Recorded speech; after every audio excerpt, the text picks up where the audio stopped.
Welcome again to Eye on the Tigers News. I'm Melissa Greco. And I'm Kennedy Lamb. On behalf of the staff, thanks for joining us for the news we've been following for you. A march commemorating the historic Bloody Sunday demonstration was set to begin Monday afternoon after several speakers at the 50th anniversary commemoration pushed visitors to fight to restore the Voting Rights Act. As thousands marched across the Edmund Pettus Bridge in Selma, Alabama on Sunday, some of the demonstrators were attacked by law enforcement there 50 years ago, said they fear the country is becoming a place where widespread minority voter suppression is once again tolerated. A community group plans to gather Sunday to discuss the fatal shooting of an unarmed black 19-year-old by a white police officer, who authorities say fired his weapon after he was assaulted. The police chief in the college town acknowledged the anger people may be feeling and assured demonstrators Saturday that his department would defend their rights as he implored the community to act with restraint. Tony Robinson died Friday night after being shot in his apartment following a confrontation with Officer Matt Kenny, who had forced his way inside after hearing a disturbance while responding to a call. Authorities and neighbors said conversations and protests have been peaceful so far, but more protests are planned. Thousands of men and women from around the world stopped traffic in Midtown Manhattan on Sunday, passionately raising their voices for women's rights. Many in the crowd shouted, "Women's rights are human rights." The afternoon march started in the plaza opposite the United Nations, ending hours later in Times Square. Participants called for equality for the gender that traditionally is paid less for work and often has a smaller voice in policy decisions. Officials at California Polytechnic State University in San Luis Obispo are investigating a pre-St. Patrick's Day party that ended when a roof collapsed. This comes after a recent crackdown on wild parties at the school. It was only 6 a.m., but thousands of students were already partying, packed on roofs, with all of a sudden a collapse. At least 8 students were injured. Other colleges and universities are increasing more concerned about dangerous partying on and off campus. With a look at a slightly warmer forecast, here's Jacob Frazier.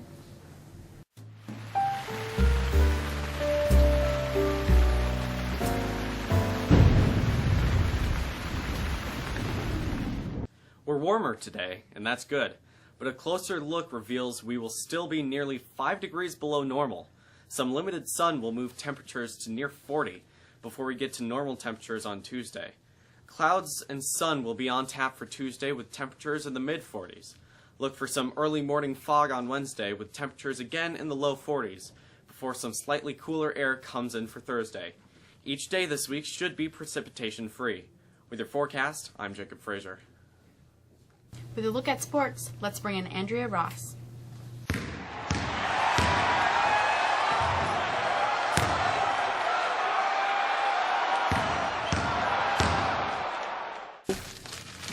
Senior Tori Towndrow finished 20th at the State Indoor Track Championships at Cornell University over the weekend. Towndrow's high jump of 5 feet was the best of Section 3 competitors. Fellow senior, Kyler Felton, raced to the 24th best finish in the 55-meter dash. Junior Justin Gardner also competed in the high jump. Coach Jim Boeheim told an audience of Syracuse basketball fans on Sunday night that, quote, "I'm not going anywhere," end quote, confirming he will continue to lead the program amid the NCAA penalties handed down on Friday. Boeheim was speaking publicly for the first time since Friday's NCAA report was released. The 39-year veteran was stripped of 108 wins and must sit out the first 9 ACC games next season. The NCAA also levied significant scholarship reductions, 12 over 4 years, which will be the largest impact on the court for the next several years.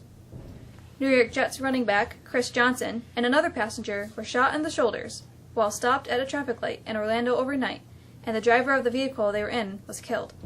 The NFL player and the other passenger, Reggie Johnson, were in stable condition at the hospital Sunday. And finally, top-ranked Kentucky is the 5th team to finish the regular season undefeated since Indiana ran the table in the 1975-76 season.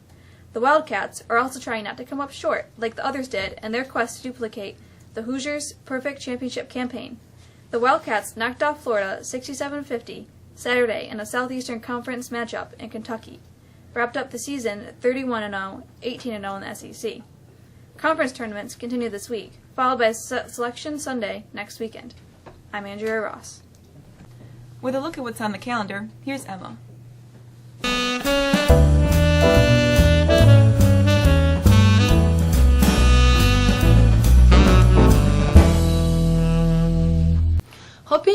remembered to set those clocks back this past weekend.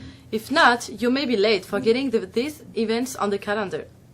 Mexico musicians will take the stage on Thursday for the pop concert beginning at 7 p.m. at the high school's auditorium. Eye on the Tigers will stream the event. You can watch the concert live or archived by going to the district's website. Click on the story and click on the link. The Mexico High School French Honor Society is excited to host this 6th annual Mardi Gras Magic Community Service event scheduled to take place this Tuesday, March 10th, from 6 to 7:30 p.m. on the main foyer of Mexico High School. There will be many activities such as face painting, mask making, crepes tasting, and prize-winning games. 5-week grades will be sent home with students on Thursday. We want to wish our spring athletes good luck as they begin their season today. Hopefully, the weather will break soon. And finally, a hearty congratulations to the cast and crew of AIDA. A great weekend of performances will still be viewed on Ustream channel. Go to the district website to find the link. That's the calendar. I'm Emma. And finally, with a look at this day in history, here's Nathaniel.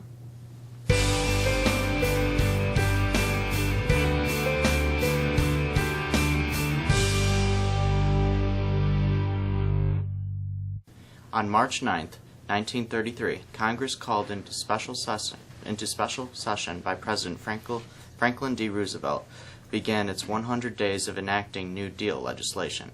In 1945, U.S. B-29 bombers launched incendiary bomb attacks against Japan during World War II, causing widespread devastation.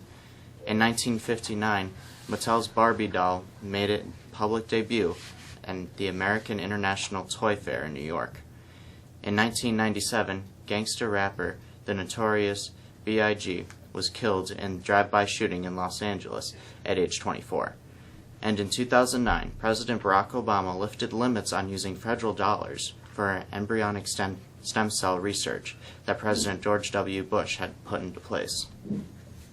Thanks again for joining us. From the staff of Eye on the Tigers News, I'm Alyssa Greco. And I'm Kennedy Lamb. Have a great day.